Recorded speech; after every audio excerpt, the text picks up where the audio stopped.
Hello dear student, कैसे हो आप लोग। आई होप कि आप लोग स्टूडेंट अच्छे हैं और अपनी बोर्ड की तैयारी आप लोग अच्छे से कर रहे हैं। स्टूडेंट, आज की इस वीडियो में हम क्लास 12 सिविक्स यानी नागरिक शास्त्र का चैप्टर 2 लेकर आए हैं, जो कि सत्ता की वैकल्पिक केंद्र चैप्टर का आपका नाम है। इंग्लिश में हम इसको कहते हैं अल्टरनेशंस सेंटर्स ऑफ पावर, जो कि आज की इस वीडियो में चैप्टर 2 का फुल एक्सप्लेनेशन हिंदी में करने वाले हैं, पूरी जानकारी देने वाले हैं चैप्टर 2 से रिलेटेड।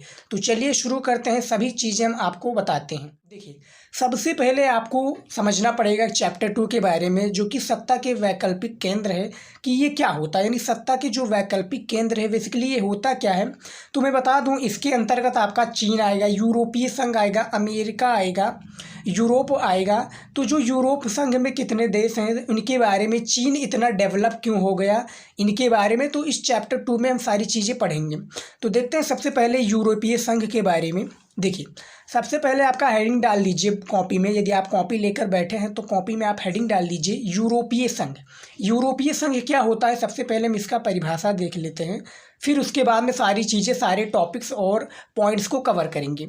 देखिए, द्वितीय विश्व युद्ध के पश्चात यूरोपीय देशों के सामने आर्थिक व सामाजिक पुनर्निर्माण जैसी समस्याएं उभर कर आईं, जिनके समाधान के लिए इन देशों के नेताओं ने सहयोग एवं संस्थाओं के निर्माण पर बल दिया। यानी जो यूरोपीय संघ है, जैसे जो आपका चैप्टर का नाम है सत्ता के वैकल्पिक केंद्र, यानी यूरोपीय संघ क्या है, चीन क्या है, तो उनके बारे में बताया गया है। तो यहाँ पर जो द्वितीय विश्व युद्ध हुआ, यानी जो द्वितीय विश्व युद्ध के पश्चात यूरोपीय देशों के सामने आर्थिक व सामाजिक, यानी आर्थिक पैसों की और सामाजिक पुनर्निर्माण जैसी समस्याएं उभर कर आईं, जिनके समाधान के लिए इन देशों के नेताओं ने सहयोग एवं संस्थाओं का निर्माण पर बल दिया, जो कि यूरोपीय संघ है।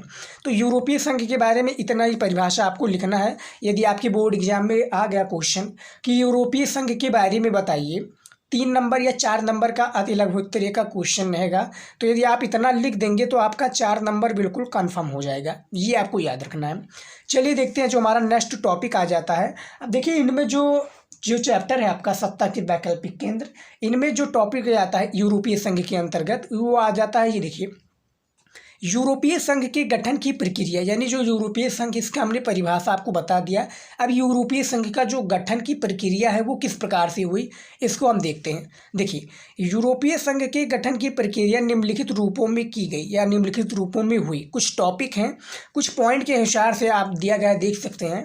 पहला है, यूरोपीय देशों की अर्थव्यवस्था के पुनर्गठन में मार्शल योजना के अंतर्गत जो 1948 में यूरोपीय आर्थिक सहयोग संगठन की क्या की गई, स्थापना की गई। यदि आपका बोर्ड एग्जाम में आ गया कि मार्शल योजना क्या है और ये कितने गठन में, यानी इसका जो गठन हुआ ये कब हुआ, तो 1948 आपका राइट आंसर हो जाएगा। ये आपको याद रखना है। ये आपका पहला पॉइंट हो गया। सेकंड पॉइंट आ जाता है, वो क्या आ जाता है, ये देखिए, सोवियत संघ के विघटन के पश्चात वर्ष 1992 में यूरोपीय संघ की स्थापना हुई।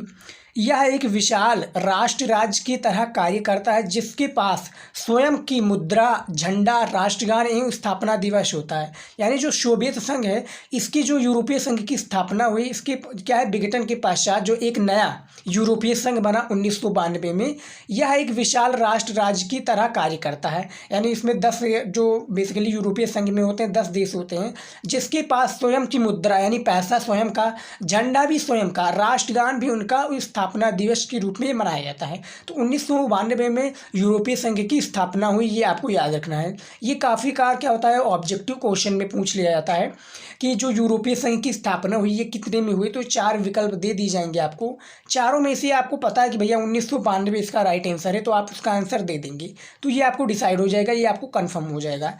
उसके बाद में देखिए, तीसरा पॉइंट क्या आ जाता है इसमें, यूरोपीय आर्थिक सहयोग संगठन के माध्यम से पश्चिमी यूरोप के देशों ने व्यापार और आर्थिक क्षेत्रों में आपसी सहयोग करना है। क्या है, जो यूरोपीय आर्थिक सहयोग है, इसमें जो पश्चिमी यूरोप के देशों ने अपने व्यापार और आर्थिक क्षेत्रों में आपसी सहयोग करना एक इनके यूरोपीय आर्थिक सहयोग है। उसके बाद में चौथा जो पॉइंट है इस टॉपिक का कि यूरोपीय संघ के गठन की जो प्रक्रिया हुई वो 4 टॉपिक में हुई है। याद रखिएगा, हमने 4 इंपॉर्टेंट टॉपिक लेकर आए हैं, और जो किताब में दिया होता है 6, 7, 8, 10 दे दिए जाते हैं, लेकिन जो इंपॉर्टेंट है वही मैं आपको बताऊंगा, फालतू नहीं बताऊंगा। देखिए, चौथा जो आपका आ जाता है, राजनीतिक सहयोग की दिशा में वर्ष 1949 में यूरोपीय परिषद तथा वर्ष 1957 में यूरोपियन इकोनॉमिक्स कम्युनिटी की स्थापना हुई। यूरोपीय संघ के गठन की इस प्रक्रिया में यूरोपीय परिषद के गठन के पश्चात राजनीतिक स्वरूप ग्रहण कर लिया गया। यानी जो राजनीतिक सहयोग की दिशा में वर्ष 1949 में यूरोपीय परिषद तथा 1967 में यूरोपियन इकोनॉमिक कम्युनिटी की स्थापना जो हुई, इसकी प्रक्रिया में यूरोपीय परिषद के गठन के पश्चात राजनीतिक स्वरूप ग्रहण कर लिया गया, जो कि इस प्रक्रिया का माध्यम है यूरोपीय संघ का। तो 4 पॉइंट के थ्रू हमने इसको बताया, याद रखिएगा। चारों पॉइंट यदि आप पढ़ लेंगे तो यदि इसको आपको लघु उत्तरीय प्रश्न में देना होगा तो बहुत ही सटीक इसका आंसर आप दे सकते हैं और आपको 6 नंबर दे भी दिया जाएगा, खासकर किसमें, नागरिक शास्त्र में। चलिए देखते हैं जो इसके अंतर्गत जो कुछ पॉइंट आते हैं, क्या आते हैं, हेडिंग आते हैं। हेडिंग के आते हैं तो हेडिंग देखिए क्या क्या है हेडिंग। जिसे इसमें हेडिंग आया हुआ है किसमें, यूरोपीय संघ की प्रक्रिया में, यानी गठन प्रक्रिया में ये आया है कि यूरोपीय संघ का प्रभाव क्या है, यानी जो यूरोपीय संघ है इसका प्रभाव क्या है, ये देख लेते हैं सबसे पहले। तो इसका आंसर देखिए, यूरोपीय संघ का आर्थिक, राजनीतिक एवं सैन्य शक्ति के क्षेत्र में व्यापक प्रभाव है। इसे निम्न तथ्यों के द्वारा व्यक्त किया जा सकता है, यानी इसको क्या है, निम्न तथ्यों के द्वारा, इसके निम्न पॉइंट के द्वारा व्यक्त किया जा सकता है। जैसा कि पहला पॉइंट यहाँ पर देख सकते हैं, बोर्ड एग्जाम में जब भी आप लिखिएगा कॉपी नागरिक शास्त्र की, वैसे तो हमने वीडियो बना रखी है जो कि बनाया हुआ है, आगे आने वाले भी जो आपका बोर्ड एग्जाम रहेगा उसमें भी हम वीडियो बनाएंगे ताकि आपका सारा डाउट क्लियर रहे। और बोर्ड एग्जाम में कॉपी किस प्रकार से लिखते हैं, किस तरह से लिखता है, सारी चीज़ें हम बताएंगे ताकि आपका सारा डाउट क्लियर रहे और आप काफ़ी अच्छे मार्क्स बोर्ड एग्जाम में ला सकें। तो देखिए जो पहला हमारा पॉइंट है, यूरोपीय संघ की सैन्य शक्ति विश्व की दूसरी सबसे बड़ी शक्ति है, जिसका कुल रक्षा बजट अमेरिका के पश्चात सबसे अधिक है। यानी जो यूरोपीय संघ सैन्य शक्ति है ये विश्व की दूसरी सबसे बड़ी शक्ति है। पहला जो बड़ी शक्ति है वो है अमेरिका, अमेरिका का दूसरा जो है ये है यूरोपीय संघ, जिसका रक्षा बजट अमेरिका के पश्चात क्या है, सबसे अधिक है। ये यूरोपीय संघ के प्रभाव में बताया गया है। इसका कुछ और एक पॉइंट है, क्योंकि पॉइंट ही हिसाब से आप जब लिखेंगे तो सारा डाउट क्लियर रहेगा। देखिए इसका जो हमारा दूसरा पॉइंट आ जाता है वो क्या आ जाता है कि यूरोपीय संघ की अर्थव्यवस्था वर्ष 2005 में क्या है, वर्ष 2005 में विश्व की सबसे बड़ी अर्थव्यवस्था थी। इस संघ का आर्थिक प्रभाव केवल यूरोप में नहीं वरन एशिया और अफ्रीका के देशों पर भी है, साथ ही विश्व व्यापार संगठन में महत्वपूर्ण भूमिका निभाता है। आप इसको समझिएगा कि जो यूरोप संघ की अर्थव्यवस्था है 2005 में विश्व की सबसे बड़ी अर्थव्यवस्था थी। कहाँ पर, 2005 में विश्व की सबसे बड़ी जो व्यवस्था थी, अर्थव्यवस्था थी, वो यूरोपीय संघ थी। इस संघ का आर्थिक प्रभाव केवल यूरोप में नहीं वरन एशिया में, यानी पूरे जो एशिया और अफ्रीका के देशों में पर भी था। साथ ही विश्व व्यापार संगठन में महत्वपूर्ण भूमिका निभाती, यानी विश्व जो व्यापार है संगठन में ये जो मुद्रा थी या जो यूरोपीय संघ था महत्वपूर्ण भूमिका निभाता था। ये आपको याद रखना है। उसके बाद में देखिए जो हमारा नेक्स्ट पॉइंट आ जाता है, दक्षिण पूर्वी एशियाई राष्ट्रों का संगठन, जिसे हम आसियान भी कहते हैं, याद रखिएगा। दक्षिण पूर्वी एशियाई राष्ट्रों का संगठन, इसको हम क्या कहते हैं, आसियान भी कहते हैं, ब्रैकेट में याद रखिएगा, ब्रैकेट में आप इधर ले लीजिएगा आसियान। इसका भी कुछ पॉइंट के थ्रू बताया गया है कि एशियाई राष्ट्रों संगठन का जो राष्ट्रों का जो संगठन है ये किस प्रकार से हुआ, आसियान। देखिए दक्षिण पूर्वी एशिया द्वितीय विश्व युद्ध के समय, जो दक्षिण पूर्वी एशिया है द्वितीय विश्व युद्ध के समय जापान एवं यूरोपीय देशों का उपनिवेश बना रहा, जिसके कारण इस क्षेत्र का आर्थिक और राजनीतिक रूप से काफ़ी शोषण हुआ। यानी जो जापान एवं यूरोपीय देशों का उपनिवेश बना रहा, जापान में भी क्या हुआ, जब द्वितीय विश्व युद्ध के दौरान जो अमेरिका कावासाकी, उसमें नागासाकी और उसमें जो बम गिराया गया था, जो 2 जगह पर क्या है, 2 जगह पर जो बम गिराया गया था 1945 में शायद गिराया गया था, किसके द्वारा, अमेरिका के द्वारा। तो काफ़ी नुकसान हुआ था, 2 लाख से ज़्यादा लोग मारे गए थे। तो जापान भी क्या था, पावरफुल देश था, उस समय का सबसे पावरफुल देश जो था जापान एवं यूरोपीय देश जो था उसने इसके रहा, जिसके दक्षिण पूर्वी एशिया जो समय है, जिसके कारण क्षेत्र में क्या है, राजनीतिक काफ़ी शोषण हुआ, यानी राजनीतिक रूप से इन देशों का क्या है, काफ़ी शोषण हुआ दक्षिण पूर्वी एशियाई का। ये आपको याद रखना है। पहला पॉइंट ये हो गया। दूसरा है आपका वर्ष 1967 में क्या है, वर्ष जो 1967 में इस क्षेत्र के 5 देशों में बैंकॉक घोषणा क्या है, बैंकॉक घोषणा पर हस्ताक्षर करने वाले देश हैं इंडोनेशिया, मलेशिया, फिलीपींस, सिंगापुर और थाईलैंड। वर्तमान में इनकी संख्या अब 10 हो गई है। यानी पहले क्या थी, पहले जो 1967 में जो यूरोपीय संघ का वो था, यानी जो देश थे, इन देशों में 5 देशों में बैंकॉक घोषणा पर क्या है, हस्तांतरण, यानी उसका हस्तांतरण यानी हाथों से हस्तांतरण करने वाले देश बने। लेकिन जो अभी फ़िलहाल में 10 देश हैं, जैसा कि पहला है आपका इंडोनेशिया, दूसरा मलेशिया, फिलीपींस, सिंगापुर, थाईलैंड। वर्तमान में इनकी क्या है, 5 संख्या है जो कि हस्तांतरण हो चुका है, और 10 देश हैं वर्तमान में यूरोपीय संघ की। तो दूसरा पॉइंट भी हमारा हो गया कि जो कि दक्षिण पूर्वी एशियाई राष्ट्रों का संगठन है। ये आप समझ लीजिए, 2-2 पॉइंट के थ्रू हमने बता रहे हैं ताकि सारा डाउट क्लियर है, ज़्यादा बड़ा ना हो जाए, आपका बड़ा भी ज़्यादा वीडियो हो जाएगा क्योंकि इंपॉर्टेंट भी है, याद रखिएगा। उसके बाद में देखिए आसियान का उद्देश्य हमने पढ़ लिया कि दक्षिण पूर्वी जो एशियाई राष्ट्रों का संगठन है वो कुछ इस प्रकार से है। लेकिन जो अब आसियान का उद्देश्य है, यानी क्या है उद्देश्य, यानी पूरी दुनिया में इसका क्या प्रचलन रहेगा, इसका उद्देश्य क्या है, ये हम सबसे पहले समझते हैं। देखिए आसियान का मुख्य उद्देश्य आर्थिक विकास की गति को तीव्र करना तथा इसके माध्यम से सामाजिक और सांस्कृतिक विकास को प्राप्त करना था। आसियान का प्रमुख उद्देश्य कुछ पॉइंट के थ्रू हमने बताया क्या है, यहाँ पर देख सकते हैं कि जो आसियान का मुख्य उद्देश्य है आर्थिक क्या है, आर्थिक विकास की गति तीव्र करना तथा इसके माध्यम से सामाजिक और सांस्कृतिक विकास को प्राप्त करना ही आसियान का प्रमुख उद्देश्य है। अब प्रमुख उद्देश्य के रूप में कुछ पॉइंट के थ्रू हम समझाए हैं आपको, मैं दिखा दूँ आपको। देखिए पहला पॉइंट क्या आपके रूप में आ जाता है, दक्षिण पूर्वी एशिया में आर्थिक विकास व परस्पर क्या है, आर्थिक विकास व परस्पर सहयोग को बढ़ावा देना। दूसरा आपका आ जाता है सामाजिक व सांस्कृतिक विकास को बढ़ावा देना। तीसरा आपका आता है आसियान सुरक्षा समुदाय, आसियान आर्थिक समुदाय एवं आसियान सामाजिक सांस्कृतिक समुदाय का गठन करना। और चौथा जो हमारा आता है कि दक्षिण पूर्वी एशियाई देशों में शासन के कानूनी स्वरूप और संयुक्त राष्ट्र के नियमों पर आधारित शांति व क्या है स्थायित्व को बढ़ावा देना। तो ये कुछ आसियान का उद्देश्य है जो कि 4 पॉइंट में हमें बताया है। यदि आप यही 4 पॉइंट याद कर लेते हैं और यदि आपका क्वेश्चन आ जाता है तो आप लिख देंगे बड़े आराम से, और इसको समझ भी लेते हैं तो आप अपने शब्दों में भी प्रेजेंट कर सकते हैं बोर्ड एग्जाम की कॉपी में। क्या होता है काफ़ी बार जो बच्चे गलती कर देते हैं वो गलती यही कर देते हैं कि कॉपी वो सही से नहीं लिखते हैं, सही से पॉइंट के हिसाब से लिखिए। जैसा कि पॉइंट हमने दिया हुआ है आप देख सकते हैं यहाँ पर, जैसा कि आसियान के उद्देश्य में क्या है, इसका उद्देश्य कि सामाजिक और सांस्कृतिक विकास को प्राप्त करना है। और इसका उद्देश्य कुछ इस प्रकार से है कि दक्षिण पूर्वी जो एशिया में आर्थिक विकास हुआ, क्या है आर्थिक विकास हुआ, परस्पर सहयोग को बढ़ावा देना है, यानी परस्पर जो सहयोग है इसको बढ़ावा देना है। दूसरा है सामाजिक व सांस्कृतिक विकास को बढ़ावा देना, जैसा कि हमने पढ़ा था इंट्रोडक्शन में। आसियान सुरक्षा समुदाय, आसियान आर्थिक समुदाय एवं आसियान सामाजिक सांस्कृतिक समुदाय का गठन करना है।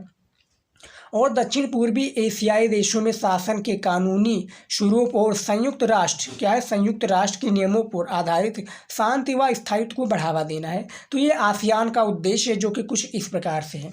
उसके बाद में देखिए आसियान का अंग, हमने उद्देश्य तो पढ़ लिया, अब आसियान का अंग भी पढ़ लेते हैं कि ये क्या होता है। देखिए इसके मुख्य अंग निम्न है, क्या है इसके मुख्य अंग कुछ निम्न है। पहला पॉइंट में हमने बताया है आसियान ने वर्ष 2003 में क्या है, 2003 में जो आसियान है सुरक्षा समुदाय, आसियान आर्थिक समुदाय एवं आसियान सामाजिक सांस्कृतिक समुदाय का गठन किया है। 2003 में किसका गठन किया है समझिएगा आप, सुरक्षा समुदाय, आसियान आर्थिक समुदाय एवं आसियान सामाजिक सांस्कृतिक समुदाय का गठन किया है, जो 2003 में बोर्ड एग्जाम के द्वारा ये पूछा जा सकता है कि आसियान के अंग में जो आसियान का गठन हुआ था वो किन किन के आधारित हुआ था, यानी किन के समुदाय के आधार पर आधारित क्या हुआ था, गठन हुआ था। तो ये 3 आप बता देंगे कि क्या है, आसियान सुरक्षा परिषद समुदाय, आसियान आर्थिक समुदाय, आसियान सामाजिक और सांस्कृतिक समुदाय का गठन किया। तो ये आसियान का अंग है। इस प्रकार से आप देंगे तो आपका बड़ी ही आसानी से क्वेश्चन तैयार हो जाएगा। ये आपका अति लघु थ्री में क्वेश्चन पूछा जा सकता है, जो कि 3 या 4 नंबर का रहता है। तो यदि आप इस प्रकार से लिखेंगे तो आपका हो जाएगा, और इसी प्रकार से इसका आंसर देना है। उसके बाद में देखिए जो हमारा नेक्स्ट टॉपिक आ जाता है वो क्या आ जाता है, दक्षिण पूर्वी एशिया में आसियान की भूमिका क्या है। जो दक्षिण पूर्वी एशिया है इसमें आसियान की जो भूमिका है वो किस प्रकार से है। आसियान, जिसको हम क्या कहते हैं, दक्षिण पूर्वी एशिया में आसियान की भूमिका। कुछ पॉइंट के थ्रू हमने लेकर आए, उसका आंसर देखिए। आसियान एशियाई देशों तथा विश्व शक्तियों को राजनीतिक और सुरक्षा मामलों पर चर्चा के लिए राजनीतिक मंच पर उपलब्ध कराता है। क्या है, जो आसियान एशियाई देशों तथा विश्व शक्तियों को जो राजनीतिक और सुरक्षा मामलों पर चर्चा के लिए राजनीतिक मंच पर उपलब्ध कराता है। ये आसियान का भूमिका है पहला।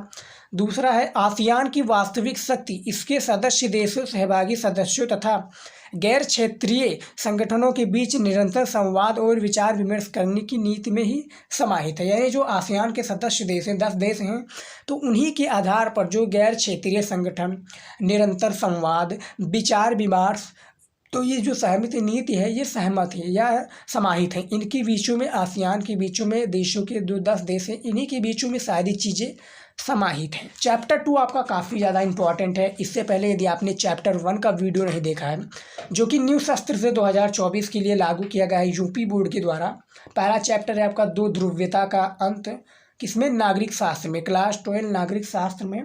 तो आज हम सेकंड चैप्टर लेकर आए हैं। इसके आधार पर हम सभी चीज़ें, जियोग्राफी, इकोनॉमिक्स, हिस्ट्री और हिंदी, इंग्लिश जो भी हो, आगे हम सिलेबस के आधार पर एक चैप्टर, सेकंड चैप्टर, दूसरा चैप्टर, तीसरा, ऐसे ही हमारे चैप्टर वाइज आपका फुल एक्सप्लेनेशन कराते रहेंगे, ताकि सारी चीज़ें आपका डाउट क्लियर रहे।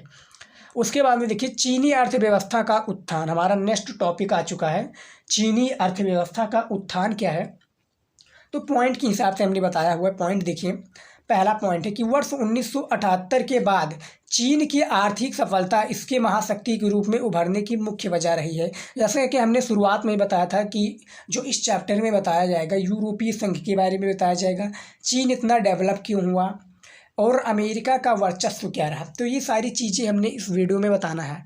तो पहला जो पॉइंट हमारा क्या है कि 1978 के बाद चीन की आर्थिक सफलता क्या है, आर्थिक जो सफलता हुई इसकी महाशक्ति के रूप में उभरने को मुख्य वजह रही है 1978 में। दूसरा जो है चीनी क्या है, चीन की अर्थव्यवस्था सोवियत मॉडल पर आधारित थी। पूंजीवादी दुनिया में इसका कोई संबंध नहीं था। क्या है, अर्थव्यवस्था सोवियत मॉडल पर, यानी जो सोवियत मॉडल है इसकी अर्थव्यवस्था आधारित थी। दुनिया की कोई भी संबंध, यानी पूंजीवादी जो दुनिया है इसका जो चीन का संबंध है, कोई संबंध नहीं है। ये आपको याद रखना है। यदि बोर्ड एग्जाम में पूछ लिया जाए कि सोवियत मॉडल पर आधारित जो देश है वो कौन सा देश है, तो चीन उसका एक एग्जाम्पल आपको दे देना है। चीन का एग्जाम्पल दे देंगे, आपका आंसर सटीक बैठ जाएगा। अब इसमें जो चीन अर्थव्यवस्था का जो उत्थान है, इसमें जो पॉइंट है उसको पढ़िए। हम पहले पढ़ लेते हैं कि इसका पॉइंट का अर्थ क्या होता है। देखिए, चीन की नवीन आर्थिक नीति क्या है, जो चीन की नवीन आर्थिक नीति है वो क्या है, सबसे पहले देख लेते हैं कुछ पॉइंट के हिसाब से, क्योंकि बोर्ड एग्जाम में जब भी आप लिखिएगा पॉइंट के हिसाब से ही लिखिएगा, ना कि इधर का उधर। काफ़ी बार जो गलती करते हैं स्टूडेंट, वो क्या करते हैं, क्वेश्चन का एक मतलब आपका फर्स्ट क्वेश्चन पूछा जाएगा तो वो जाकर तीसरे चौथे पेज में लिख देंगे। तो ये आपको नहीं करना है। पॉइंट वाइज और लाइन के हिसाब से दीजिए, ताकि सारी जो एग्जाम्पल के हिसाब से जब देंगे और जब पॉइंट के हिसाब से देंगे तो एग्जामिनर भी काफ़ी खुश होगा। और यदि आप इसका नोट्स चाहते हैं तो नोट्स आपको मिल जाएगा, बस आप हमें कमेंट कीजिएगा। कहाँ पर कमेंट करना है, आप जाइए इंस्टाग्राम पर सर्च कीजिए शिवम स्टडी नॉलेज, वहाँ पर सर्च कीजिएगा, आप हमें मैसेज करेंगे, हम आपको दे देंगे। नहीं तो आप वेबसाइट पर भी हमारी जा सकते हैं, गूगल पर सर्च कीजिएगा शिवम स्टडी नॉलेज, आपको हमारा वेबसाइट दिख जाएगा। वहाँ पर जाकर आप सभी चीज़ें जो PDF है आप फ्री में डाउनलोड कर सकते हैं। तो देखिए, जो चीन की नवीन आर्थिक नीति है वो क्या है, पहला है चीन में वर्ष 1982 में कृषि का तथा इसके पश्चात वर्ष 1998 में क्या है, वर्ष 1998 में उद्योगों का निजीकरण किया गया। दूसरा पॉइंट है चीन ने अपनी आर्थिक समस्याओं के समाधान की दिशा में वर्ष 1970 के दशक में अपनी नीतियों में क्या है महत्वपूर्ण परिवर्तन किए थे। वर्ष 1978 में तत्कालीन नेता देंग सायाओपोंग द्वारा चीन में आर्थिक सुधार हेतु खुले द्वार की नीति अपनाई गई। और खुले द्वार की नीति भी बोर्ड एग्जाम में पूछा जा सकता है भैया ऑब्जेक्टिव क्वेश्चन में कि खुले द्वार की नीति किसने अपनाई, तो इनमें से चीन आपका इसका आंसर हो जाएगा, याद रखिएगा। ऑब्जेक्टिव क्वेश्चन में 1 नंबर का पूछा जा सकता है कि भैया खुले द्वार की नीति किसने अपनाई सबसे पहले, तो वो चीन हो जाएगा, ये आपको याद रखना है। तो चीन की नवीन आर्थिक क्या है नीति क्या है हमने बता दिया है। अब इसका देखते हैं नवीन आर्थिक नीति का प्रभाव या परिणाम, यानी स्लैश करके है, चाहे आप प्रभाव देखिए या परिणाम देखिए दोनों एक ही हैं। देखिए, कृषि के निजीकरण से उत्पादन को प्रोत्साहन मिला, जिससे कृषि उत्पाद व ग्रामीण आय में वृद्धि, विदेशों में निवेश, व्यापार के नए कानून तथा विशेष आर्थिक क्षेत्रों का निर्माण आदि नए आर्थिक सुधारों के परिणाम स्वरूप बेरोजगारी में वृद्धि, भ्रष्टाचार और पर्यावरण क्षरण जैसी समस्याएं उभरने लगी। 2 पॉइंट इसमें भी है जो कि क्या है प्रभाव और परिणाम के थ्रू, ये आप देख सकते हैं कि नए आर्थिक सुधारों के परिणाम स्वरूप यहाँ पर बेरोजगारी, वृद्धि, भ्रष्टाचार, पर्यावरण क्षरण यानी पर्यावरण का प्रदूषण, पर्यावरण फैलने लगा, पर्यावरण दूषण होने लगा, किसके द्वारा, मनुष्य के द्वारा, जैसी समस्याएं क्या है उभरने लगी, ये आपको याद रखना है।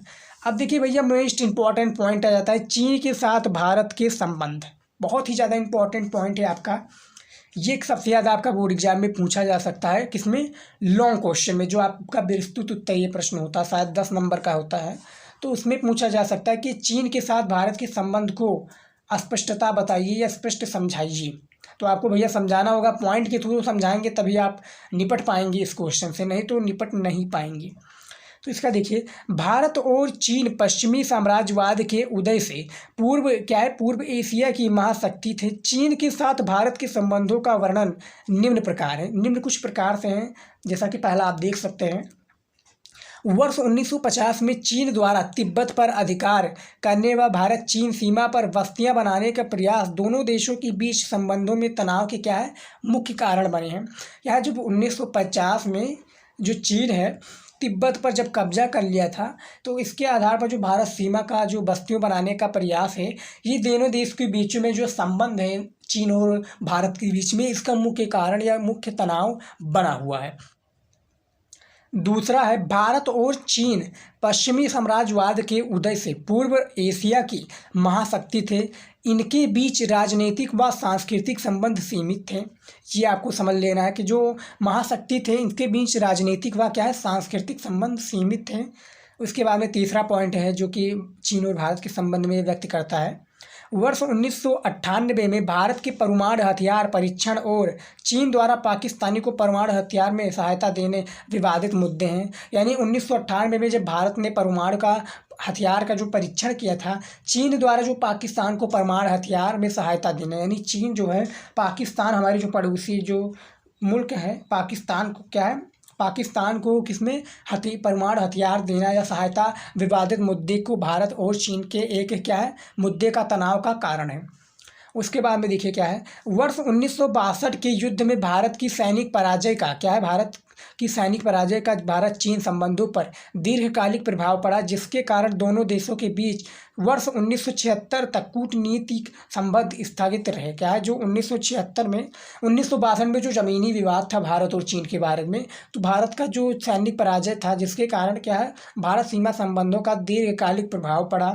1976 में तक इसका जो कूटनीतिक संबंध स्थगित रहा, ये आपको समझना है। उसके बाद में देखिए अगला क्या हमारा जाता है, भारत चीन संबंधों में सुधार। ये भी आपका बोर्ड एग्जाम में आ सकता है, किसमें, अति लघुत्तरी में आ जाएगा। तो इसका आंसर आपको देना होगा कि भारत चीन संबंधों में सुधार क्या है।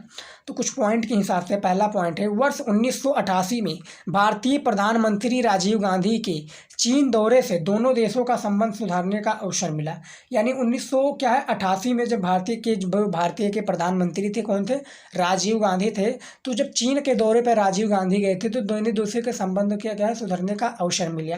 प्रेजेंट टाइम में कोई ऐसी बात नहीं है, भारत चीन दोनों ही एक क्या है कट्टर दुश्मन देश हैं, ये आपको याद रखना है। लेकिन 1988 की बात यहाँ पर हो रही, जो कि जबकि जो प्रधानमंत्री थे राजीव गांधी, उन्हीं के आधार पर है। दूसरा है, दोनों देशों के बीच सांस्कृतिक व विज्ञान प्रौद्योगिकी के क्षेत्र में परस्पर सहयोग समझौते हुए हैं। क्या है? परस्पर जो सहयोग का समझौता हुआ है दोनों देशों के बीच में। क्या है? दोनों देशों के बीच में, चीन और भारत के बीच में। तो ये दो क्या है, दो मुख्य कारण है भारत चीन संबंधों में सुधार। और भी कारण है लेकिन यहाँ पर मुख्य दो ही बताए गए हैं। दो बता देंगे आपको पूरा काम कंप्लीट हो जाएगा। तो आज की इस वीडियो में जो चैप्टर था, हमने चैप्टर को बता दिया है, चैप्टर पूरा एक्सप्लेनेशन कर दिया है। बहुत ही ज़्यादा इंपॉर्टेंट चैप्टर है, इसको इसी प्रकार से आपको देखना है। और यदि आप इसका PDF डाउनलोड करना चाहते हैं तो आप हमें इंस्टाग्राम पर मैसेज कीजिएगा, हम आपको दे देंगे इसका PDF। और चैप्टर 1 का वीडियो आप ज़रूर देखिएगा क्योंकि बहुत ही ज़्यादा इंपॉर्टेंट है। तो आई होप कि आज का वीडियो आपको पसंद आया है चैप्टर 2 से रिलेटेड। इसके बाद में हमारा नेक्स्ट वीडियो जो आएगा जियोग्राफी के ऊपर आएगा, सेकंड चैप्टर का। तो सारी चीज़ें हम बताते रहेंगे। तो आई होप कि आज का वीडियो आपको पसंद आए तो लाइक कीजिएगा, शेयर कीजिएगा अपने दोस्तों के साथ, और चैनल को सब्सक्राइब कर लीजिए ऐसे इंपॉर्टेंट वीडियो देखने के लिए। तो आज की इस वीडियो में बस इतना ही, मिलता है नेक्स्ट वीडियो में। जय हिंद।